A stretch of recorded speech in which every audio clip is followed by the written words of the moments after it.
La primera parte de una exploración neurológica es la revisión del estado mental. Hemos dividido el estado mental en dos componentes: el estado mental psiquiátrico y el estado mental neurológico. Por supuesto, todos saben que la conducta se origina en el cerebro y es arbitrario separarlos en un estado mental psiquiátrico y un estado mental neurológico. Pero el médico piensa en las enfermedades psiquiátricas como la esquizofrenia, enfermedad maníaco-depresiva y trastornos de ese tipo, mientras que al pensar en trastornos neurológicos se refiere a enfermedades como la esclerosis múltiple o la enfermedad de Alzheimer. Así, el médico las considera por separado, aunque ambos tipos de trastornos se originan en la corteza cerebral. Al hablar de la exploración del estado mental psiquiátrico con una gran cantidad de detalles, suele referirse al estado mental neurológico. Pero sabemos que cualquier neurólogo, internista, médico familiar, médico de urgencias y ginecólogo o cualquier médico que atienda pacientes tiene cierto sentido del estado mental del paciente, porque dichos trastornos constituyen una de las causas por las que la gente acude con los médicos. Y para un médico no psiquiatra, lo que incluye a neurólogos, internistas, médicos familiares o urgenciólogos, deben tener al menos 3 aspectos importantes en mente sobre el estado mental psiquiátrico, lo que incluye el afecto, estado de ánimo y pensamiento. Definiré brevemente estos aspectos. El afecto es el aspecto de una persona desde el punto de vista de un observador. Usted puede aprender con facilidad este aspecto al observar simplemente a la persona a la que está entrevistando, de forma que al tener una conversación con el paciente o al realizar una anamnesis, el médico está registrando cómo se observa a la persona. Está feliz, triste, con estado neutro, temerosa. A esto se refiere el estado afectivo. Como habrá pensado, esto es lo que hace un actor cuando se le pide que se comporte de cierta forma. Cuando el director le pide al actor que se vea sorprendido, podría adquirir una postura como esta.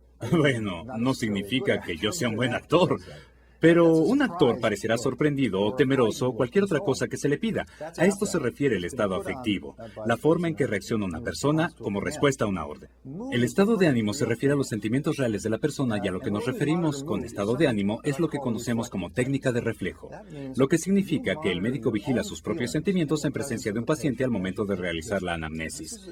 Esto no suele enseñarse en las escuelas de medicina porque se considera políticamente incorrecto, es decir, tener sentimientos con respecto a los pacientes. Pero es que somos seres humanos, somos médicos y tenemos sentimientos con respecto a los pacientes. Algunos pacientes nos tornan ansiosos, otros nos hacen sentir enfado, felicidad, tristeza. Esta es información y el médico está explorando el sistema nervioso. Es muy importante para el médico saber cuáles son sus sentimientos, lo que no significa que se deba actuar en ese sentido. Sería poco profesional, pero el médico debe saber que si tiene sentimientos de ansiedad en presencia de un paciente, por lo general significa que el paciente presenta ansiedad. Si el médico siente tristeza, por lo general significa que el paciente está triste. Por supuesto, todo esto depende de que el médico sea normal. El médico debe estar sano. Si el médico es una persona sana y tiene sentimientos de ansiedad, es probable que dichos sentimientos hayan sido transmitidos de alguna forma no verbal. Esto es útil. Se le pide al paciente que compare su estado afectivo con su estado de ánimo. Es decir, que el sentimiento que se percibe sobre el paciente corresponde con el aspecto. Por ejemplo, que el médico se siente triste y el paciente está triste. Que el médico se sienta ansioso y el paciente parece ansioso. Si esto no ocurre, se dice que existe una disociación entre el estado de ánimo y el afecto, lo que sugiere que hay algo incorrecto en el sistema nervioso. Podría ser una enfermedad psiquiátrica como una depresión o esquizofrenia, o una enfermedad neurológica como esclerosis múltiple o enfermedad de neurona motora. Recuerde que la enfermedad de neurona motora, que a veces denominan como pseudoafecto vulvar, presenta risa o llanto inapropiados. Se ríen cuando están tristes y el médico percibe esa tristeza. Hay una disociación entre el estado afectivo y el estado de ánimo que es muy importante reconocer. Si se encuentra con una persona con incompatibilidad del estado de ánimo y el estado afectivo, esto puede detectarse durante la interacción normal con el paciente cuando el médico se presenta y se realiza la anamnesis. Del estado mental psiquiátrico podría decirse que se refiere al proceso de pensamiento y el contenido del pensamiento. El pensamiento es un código utilizado por el sistema nervioso central para comunicarse consigo mismo en un proceso interno. Solo se puede valorar con el uso del lenguaje. El médico debe utilizar un código que se pueda comprender. Puede ser lenguaje escrito o hablado, pero debe ser un tipo de lenguaje. Así, al realizar la anamnesis, el médico analiza si lo que refiere el paciente tiene sentido. A está conectado con B y a su vez con C, o bien si algo es incorrecto en el pensamiento del paciente, ya sea que existan anomalías en el proceso de pensamiento o el contenido del pensamiento sea normal. El médico debe analizar con cuidado. ¿La historia tiene sentido? La historia debe tener sentido. De lo contrario, el médico debería sospechar que está con una persona con trastorno del pensamiento. Recuerde que los trastornos del pensamiento son un problema común que inicia en personas jóvenes. No es que aparezcan simplemente. Habrá muchos pacientes que acudan a su consulta sin importar el tipo de medicina que ejerza, refiriendo síntomas que de hecho corresponden a trastornos del pensamiento, que podrían ser alucinaciones, ideas obsesivas, etc. Es muy importante que el médico las identifique. Esta información puede obtenerse con la interacción habitual con los pacientes. Alan, háblame de tu vida antes de venir a Boston. ¿De dónde vienes? He vivido en Los Ángeles, California, durante los 10 últimos años, doctor. Oh, debe ser muy diferente la vida en el noreste del país, ¿verdad? Sí, aquí es mucho más frío. Sí, debe ser. ¿Qué otras diferencias has notado? ¿Hay diferencias culturales? Sí, creo que hay diferencias entre las costas oriental y la occidental. De inmediato percibí la sensación de que en Boston existe un poco más de preocupación por la educación y también por los deportes. Sí, por cierto. Me imagino que en Los Ángeles los Lakers son muy populares, ¿me equivoco? Sí, son populares. Sin un equipo de fútbol no puede decirse que en realidad sea una ciudad muy deportiva. Cierto. En este caso hemos sostenido una conversación sobre algo que sabe el paciente. Nos enteramos de que tiene conocimiento sobre deportes, está interesado en ellos. Esto es algo de lo que se puede hablar con él. Podrían ser deportes, música o política. Cualquier cosa. No hay diferencia en tanto se le habla de algo que le interesa al paciente, no al médico. Por supuesto, esto significa que el médico tiene una vida, tiene la necesidad de conversar con las personas, por lo que, con base a lo que comentó el paciente, podríamos preguntarle, ¿qué pasó con el equipo de fútbol de Los Ángeles? ¿Por qué no tienen un equipo de fútbol? Es una gran pregunta. ¿A qué te refieres? El equipo se cambió a San Luis y desde entonces ha existido una batalla entre la liga y los políticos locales. Sí, ¿dónde jugaban? ¿Cómo se llamaba el estadio de Los Ángeles donde jugaban? El Coliseo de Los Ángeles. El Coliseo, claro. Lo que hago es revisar su memoria, su lenguaje y sus pensamientos. Hablamos sobre algo que él conoce, sobre lo que muestra interés, y yo esperaría que tenga información al respecto. Cuando se busca una anomalía del estado mental, debe esperarse que los pacientes comprendan los aspectos que les son de interés. De forma que si él me comentara que está muy interesado en la cocina francesa, podría preguntársele de qué forma se elabora una salsa para un plato. Y sería de esperarse que lo supiera, mientras que en el caso de Alan, yo no sé si él podría realizar la salsa para un platillo francés. Por supuesto que no. No, y esa sería una pregunta muy injusta para él. No necesariamente debe interesarse en la cocina, así que durante la interacción con el paciente, al momento de realizar la anamnesis, es necesario saber aspectos que le interesen al paciente de forma que pueda hablar al respecto sin que el paciente perciba que se está llevando una exploración neurológica. Esto también es bueno para la relación médico-paciente. Es la clase de interacción que el paciente desea tener con el médico, pero para el neurólogo, alguien interesado en el sistema nervioso central, esto es parte de la exploración y la forma en que buscamos información. Ahora lo estoy observando, sonríe en el momento apropiado, y su estado afectivo y estado de ánimo corresponden y sus pensamientos están conectados uno con otro. Podría decir que en una revisión rápida su estado afectivo, estado de ánimo y pensamientos son normales. Los sentimientos que él desencadena en mí corresponden con su aspecto. Me ha contado una historia lógica. Ahora revisemos su estado mental neurológico. El estado neurológico mental podría ser de gran complejidad y tal vez muchos de ustedes han enviado pacientes para pruebas psicológicas a un experto en pruebas cognitivas, que puede tardar varios días o podrían ser necesarios cientos de pruebas de diferentes tipos para valorar el estado cognitivo, y son tan complejas que podrían intimidar a muchos médicos. Podríamos saber dónde iniciar. ¿Cómo se deben realizar las pruebas de función cortical? Esa función cortical que nos hace seres humanos. Mencionaremos algunas formas para valorar este aspecto. La forma en que conceptualizo el estado mental es tomando en consideración 4 esferas principales de actividad. Dichas esferas se valoran de forma secuencial. En un momento mencionaré por qué las llevo a cabo de esta forma. Iniciaré con el nivel de conciencia. ¿Qué tan consciente está el individuo? Debe encontrarse entre un estado de alerta y un estado de coma. Todos nos encontramos en un punto de esta gama y la pregunta es, ¿en qué punto precisamente se encuentra esta persona? Luego mostraré cómo establecerlo. Una vez que se ha decidido si la persona está consciente, casi consciente o muy bien y alerta, puede continuarse con las pruebas de lenguaje, recordando que el lenguaje es un código para comunicarnos con los demás. Es la única forma de conocer sus pensamientos. Se valora el lenguaje. Después demostraré cómo se valora el lenguaje. Si el lenguaje es razonablemente bueno, no perfecto, pero sí razonablemente bueno para que nos permita comunicarnos, entonces se aplicarán las pruebas de memoria. La memoria es la parte principal de la función cognitiva.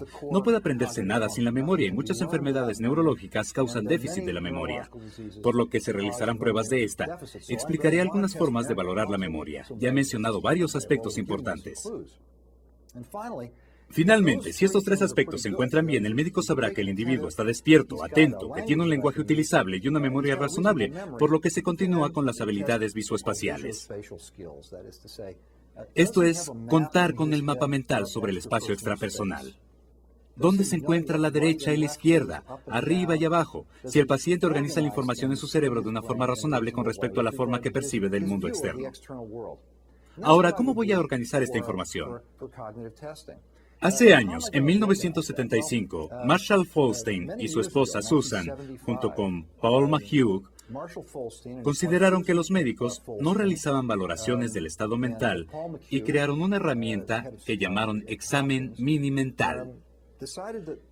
Y la publicaron en uno de los artículos médicos más importantes en la medicina, volviéndose una herramienta muy utilizada en todo el ámbito médico para la valoración del estado mental.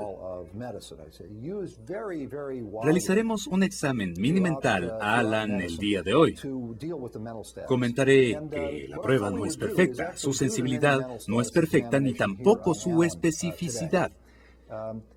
Pero, personalmente, Marshall Folstein me comentó que había inventado esta prueba porque era mejor contar con algo que no contar con nada, y que era mejor contar con el examen mini-mental. Explicaré el examen mini-mental. Se puede obtener de Internet con gran facilidad. Existen muchas versiones de la prueba. Se anota el nombre del paciente y su fecha de nacimiento. ¿Cuál es tu edad, Alan? 33 años. 33. ¿Hasta qué año estudiaste? Bachillerato.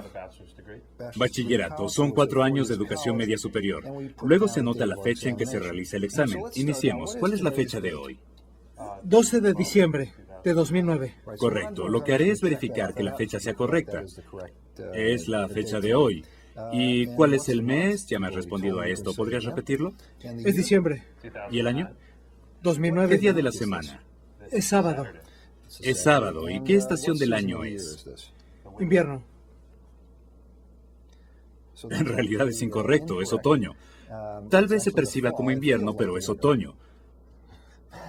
Podría ser una pregunta difícil considerando que es 12 de diciembre. Esto resulta una posible debilidad en la realización de un examen de este tipo, pero al final demostraremos que el examen funciona bien. ¿Cómo le llamas a este sitio, el edificio en el que estamos? Hospital. Dime cómo se llama este hospital. Brigham and Women's Hospital. ¿Y en qué departamento nos encontramos? Neurología. ¿Cómo se llama esta ciudad? Boston. ¿En qué condado estamos? No lo sé. En realidad no lo sé. De acuerdo, esa es otra pregunta difícil. La mayoría olvida los condados. No es tan fácil. ¿Qué estado es este? Massachusetts. Massachusetts, ¿es correcto? Ahora pondré a prueba tu memoria. Diré 3 palabras que debes repetir y memorizar. De acuerdo. ¿Podrás hacerlo? Pelota, bandera, árbol. Repítelas. Pelota, bandera y árbol. Acabamos de valorar la memoria inmediata, que es una prueba de la capacidad de atención. El paciente es capaz de repetirlas de inmediato y deseo que las recuerde. Así que tenlas en mente, ¿de acuerdo? De acuerdo. Muy bien, ahora por favor, iniciando desde 100, resta de 7 en 7 y yo te diré cuándo detenerte. Toma tu tiempo. De acuerdo. 93, 86, 79, 72, 65. Ahora dejamos que mencione esas 5 cifras. Registré que las respuestas eran correctas. Esta es otra prueba de atención. La persona debe recordar un número mientras va restando de 7 en 7. Existen algunos defectos en la prueba. Muchas personas sanas quizá no realicen la actividad y se restarían 5 puntos por esta parte de la prueba. Esto es un problema. Para algunas personas podría ser muy difícil. En ocasiones es necesario adaptar la prueba, como pedir que resten de 3 en 3, dependiendo de su nivel educativo. Ahora te voy a pedir que pongas mucha atención. Con lentitud intenta deletrear la palabra mundo al revés. De acuerdo. O, D, N, U, M. Muy bien, perfecto. Otra prueba de atención. Esto se realiza al pedir a la persona que realice 2 actividades a la vez. Básicamente es poner atención a la actividad, mantener la imagen en la mente, que probablemente se encuentre en alguna parte del lóbulo occipital, y después mencionarlas una por una. Muy bien, ahora repite las 3 palabras que te pedí que memorizaras. Pelota, bandera y árbol. Es capaz de recordarlas. Antes se valoró su capacidad de ponerlas en la memoria y ahora de recordarlas. ¿Cómo llamas a este objeto? Reloj de pulsera. ¿Y este? Lápiz. Reloj de pulsera y lápiz, lo que representa 2 puntos. Repite después de mí. En un trigal había 5 perros. En un trigal había 5 perros. Esta es una pregunta neurológica clásica, que en realidad no sé si fue inventada por Norman Geschwind, pero fue recomendada por él, un gran neurólogo cognitivo-conductual. En este caso, adaptada al español. Comentó que debía ser una frase muy útil porque no tiene significado. Es decir, en un trigal había 5 perros es una frase difícil de repetir para el sistema nervioso, de forma que es una prueba sensible pero inespecífica de un trastorno del lenguaje. Te voy a dar una hoja de papel. Toma la hoja de papel, dóblala a la mitad y colócala en la mesa que está cerca de ti.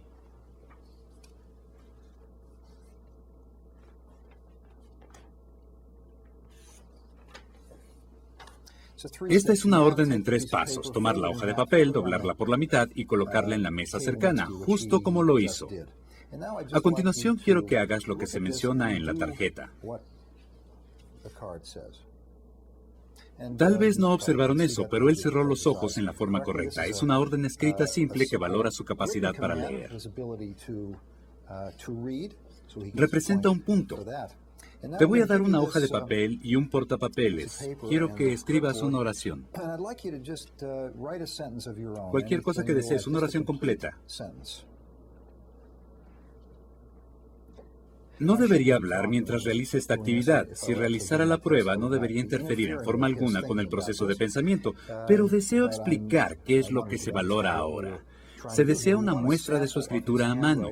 No solo de su escritura, sino también de su lenguaje escrito. Ya se ha valorado su capacidad para leer y ahora se valora su capacidad para escribir. Lo que se busca en la oración es que tenga sentido, que tenga un sujeto, verbo y predicado, y que sea una oración razonable. No se trata de establecer estándares muy elevados, no intentamos crear poesía, sino algo que tenga significado. Mi hijo Cassie tiene 2 años y medio de edad.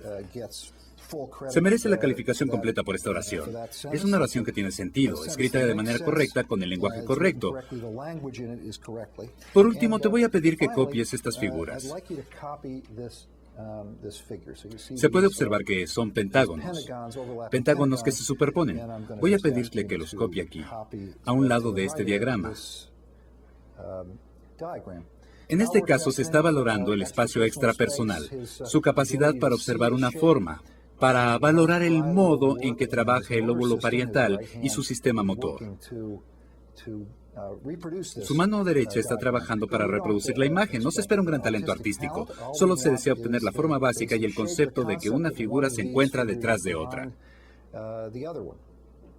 Y por esta actividad se otorga la calificación completa. Debemos restarle 2 puntos. Él pensó que era invierno cuando es otoño. Está muy cercano al invierno, pero no existen calificaciones parciales. Así que de 30 puntos posibles, se califica con 28.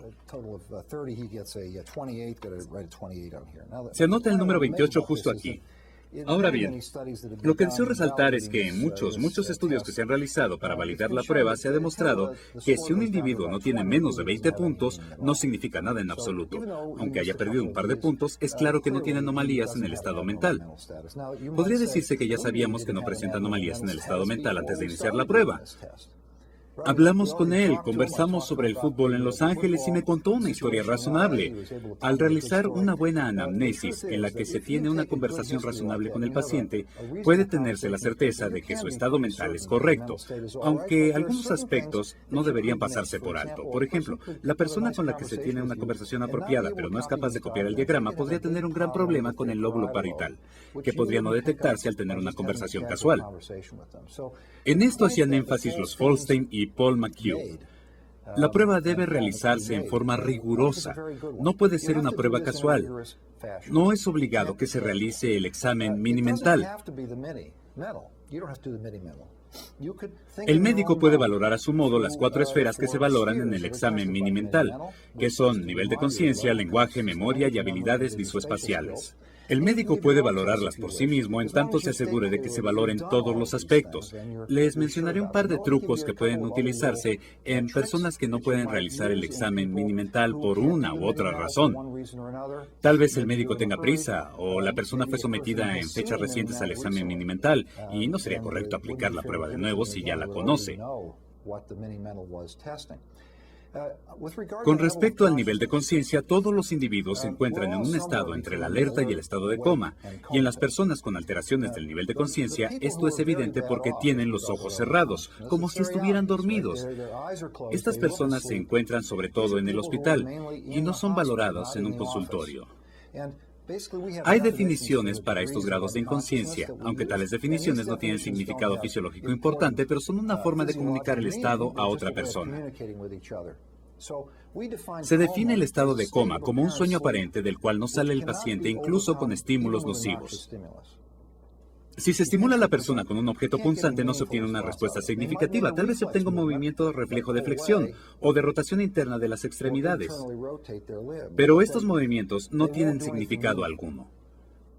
Si el estímulo nocivo despierta a la persona, incluso de forma transitoria, se dice que se encuentra en estado de estupor. Es posible despertar a la persona con una orden verbal. ¡Despierte! Y el paciente abrió los ojos. Incluso si se vuelve a dormir de inmediato, se dice que tiene somnolencia.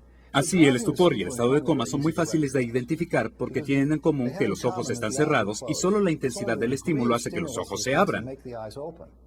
El problema surge en las valoraciones donde la persona no presenta un estado mental normal, pero no está lo suficientemente mal para mantener cerrados los ojos de forma que con la simple observación no es posible valorar qué está mal con el paciente.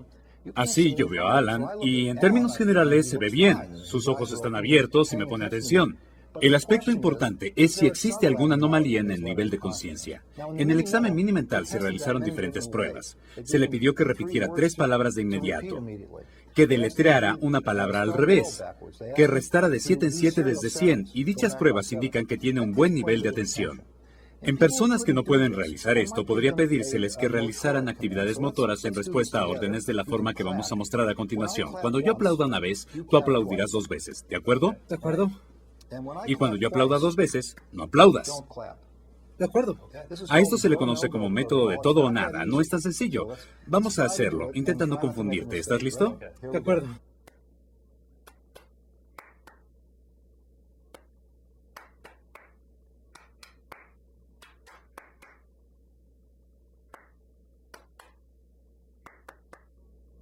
Eso está muy bien, lo hizo a la perfección. Como pueden observar, este procedimiento requiere atención y tiene la ventaja de poder realizarse como juego. Pero si el médico va a valorar a alguien que no puede realizar un examen mini-mental detallado, puede utilizarse el método de todo o nada y con esta prueba se valorará si tiene capacidad de atención o no.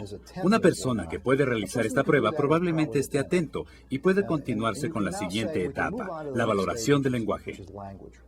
El lenguaje se valoró justo al realizar el interrogatorio. El paciente entendió mis preguntas y sus respuestas fueron razonables. La dificultad surge cuando alguien no puede hablar, pero aún tiene un lenguaje normal, como ocurre con una persona intubada. Tiene una sonda en la boca, no puede hablar. También hay individuos paralizados o con disartria grave por ataxia cerebelosa, de forma que no comprende el habla. Esto no significa que no tenga un lenguaje normal. Así que recurriremos al lenguaje escrito, que es lo más tedioso de analizar, pero que puede valorarse en el examen minimental en la sección del lenguaje escrito. Le pedí a Alan que escribiera una oración. Él creó una oración en su mente y también leyó una orden, lo que fue parte de una prueba. Y si esto no funciona, ¿qué debe hacerse? Una persona internada en cuidados intensivos con alambres y sondas por todo el cuerpo tal vez no pueda hablar. ¿Puede valorarse el lenguaje? Podría realizarse si se utiliza un lenguaje de computadora. Solo con respuestas sí no. Es como trabajan las computadoras y es posible valorar a una persona de esta forma. Es tedioso y lento, pero puede realizarse. Por ejemplo, con Alan. Levanta tu mano izquierda para decir sí y la derecha para decir no. ¿Nixon es presidente? ¿Johnson es presidente? ¿Obama es presidente? Muy bien. ¿Es primavera? ¿Es verano? ¿Es otoño? Muy bien. Ahora él ya sabe que es otoño y puede observarse que se le aplicaron pruebas con preguntas de sí o no. Esto puede hacerse con personas que solo pueden parpadear o desviar la mirada hacia arriba o abajo. Se le pide que parpadee una vez para decir sí y dos para decir no, mirar arriba para sí y hacia abajo para no. En ocasiones es sorprendente encontrar una persona que se ve bastante mal pero que tiene un lenguaje normal. Está consciente, alerta y tiene un lenguaje normal. Si el médico desea realizar una prueba de lenguaje y el paciente habla, a menudo es muy fácil valorar este aspecto al simplemente hablar con la persona. Lo que se oye tiene una cadencia y cualidad musical del lenguaje, lo que denominamos prosodia. Lo que oímos suena como lenguaje. Con frecuencia intento que las personas recuerden esto. Digamos que el médico no habla el lenguaje de la persona que se valora, que habla otro idioma. ¿Podría usted reconocerlo? Si suena como lenguaje, ¿podríamos decir que la prosodia o cualidad musical son normales? Si no suena como lenguaje, podría existir un problema con la prosodia. El cerebro tiene la capacidad de hacer que se perciba como un lenguaje normal. Le daré un ejemplo. No puedo aplicar esta prueba con Alan porque él está sano. Pero si yo dijera algo así, ¿cómo está usted, señor Jones? Y el señor Jones me mira a los ojos y dice, un hispanistrisky ni aquí del Skanisnak Karesiri.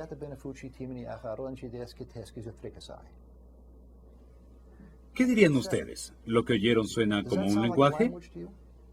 La prosodia del lenguaje tiene calidad musical del lenguaje, pero ustedes no lo comprendieron. En primer lugar, ustedes pensarían que se trata de otro idioma, pero ¿qué idioma es? Me pregunto si alguno de ustedes saben qué lenguaje es.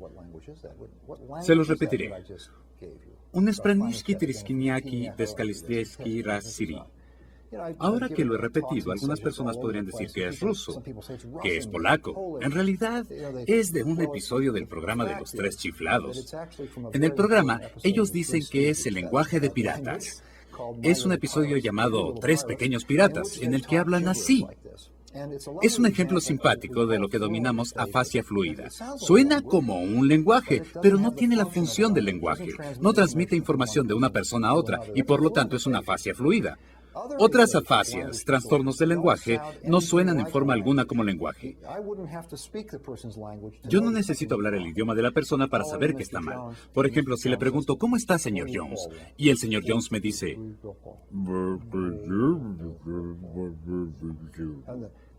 Es evidente que hay algo mal con el lenguaje. Él señala su mano derecha paralizada y esto corresponde a una afasia no fluida. Cuando le pido a esta persona que repita para el examen minimental la frase «En un tigral había 5 perros», se ha realizado una buena exploración del lenguaje. Se valoró la comprensión, se escuchó la fluidez y se valoró la repetición. De hecho, si el médico puede decir que una persona tiene una comprensión normal, con fluidez normal o anormal, con capacidad de repetición normal o anormal, en realidad se está identificando si existe o no afasia con gran precisión. Con esto concluimos la valoración del lenguaje. Por supuesto que en el examen mini-mental se valoró la memoria, pues se mencionaron 3 objetos y unos minutos más tarde se le pidió que los repitiera, lo que en realidad es una prueba burda. Si es necesario saber más sobre la memoria, es mejor tener una conversación con el individuo sobre algunos temas, como se hizo con Alan, en donde habló un poco de fútbol, sobre lo que pasó con el equipo de los Carneros de Los Ángeles. Él nos contó una historia muy precisa, lo que permite una valoración muy apropiada de la memoria, del lenguaje y de la fluidez, simplemente al tener una conversación, y en mi opinión, es una prueba más sensible tener una conversación como esta que aplicar este tipo de pruebas o bien contar al individuo una historia que no tenga significado o importancia para él. Existe una famosa historia en las valoraciones neurológicas que se conoce como el cuento de Tom y Bill. Tom y Bill fueron a pescar y Bill pescó 3 robalos. Se le menciona a la persona que usted regresará en 20 minutos. Se le pide que repita la historia. En primer lugar, el médico debe recordar la historia y pedir al paciente que la repita. Pero si el médico aplica esta prueba a muchas personas, muchos de ellos olvidarán los detalles de la historia porque la historia no es muy interesante y no tiene importancia para el paciente. En realidad no es una prueba muy buena. Por último, en lo que se refiere a las habilidades visoespaciales, estas se estudiaron en el examen mini-mental al pedirle que dibujara 2 pentágonos, uno delante del otro. Existen otras formas de realizar esta prueba. Podría pedirle a Alan que piense en el mapa de los Estados Unidos.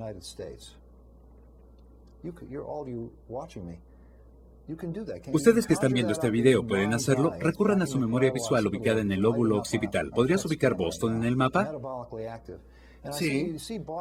¿Puedes ubicar la ciudad de Los Ángeles en el mapa? ¿Qué dirección seguirías para llegar de Boston a Los Ángeles en ese mapa? Hacia el oeste.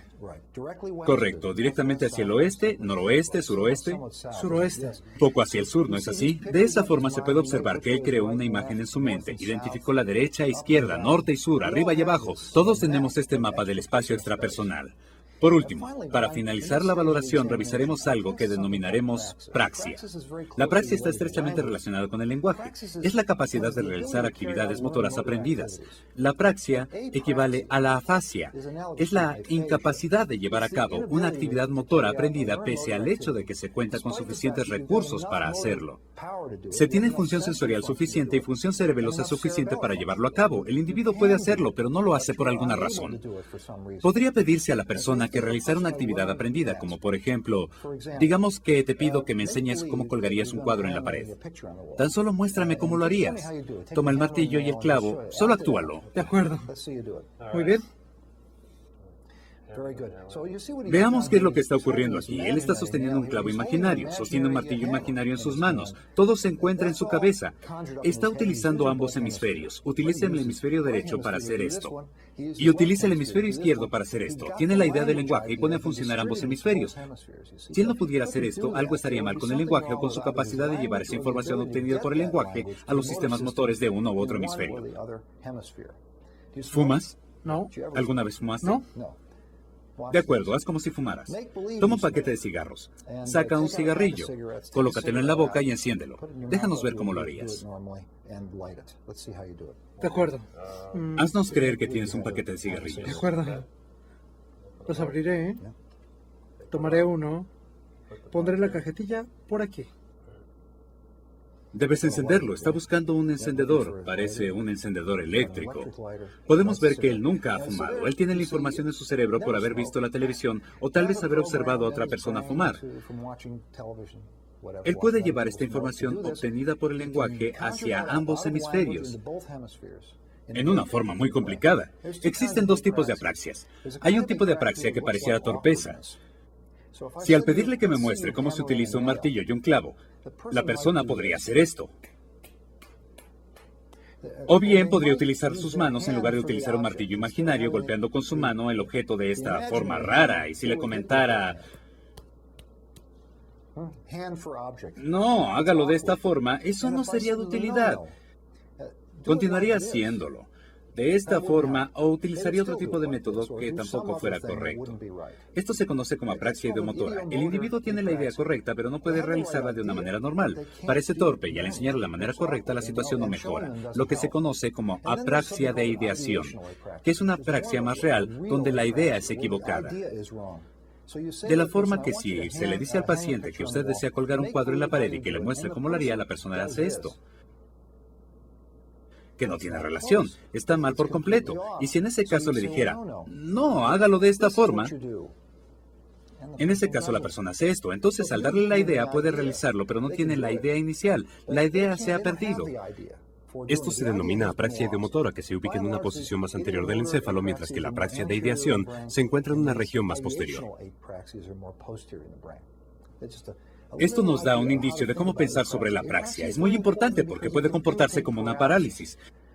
Una persona podría pensar en hacer cosas y no poder hacerlas porque perdió el programa. Por eso la apraxia se comporta como una parálisis. Por último, recordaremos que no puede tenerse una apraxia para algo que no se ha aprendido. Por ejemplo, la marcha. La marcha no es una conducta aprendida. Al nacer no tenemos la capacidad de caminar, pues no contamos con suficiente mielina en el sistema nervioso central, que no tiene la madurez suficiente sino hasta el primer año de edad, tal vez unos cuantos meses antes. Un niño se pone de pie y empieza a caminar. No necesita observar a otras personas caminar, no debe enseñárseles la forma de caminar. Simplemente caminan cuando el sistema nervioso está listo. Así que, si se pierde la capacidad de caminar, no podemos decir que se trate de una apraxia. He oído a varios médicos decir que un paciente tiene apraxia de la marcha, lo que tal vez sea un uso incorrecto del término. La razón por la que soy tan insistente es porque el término tiene un uso.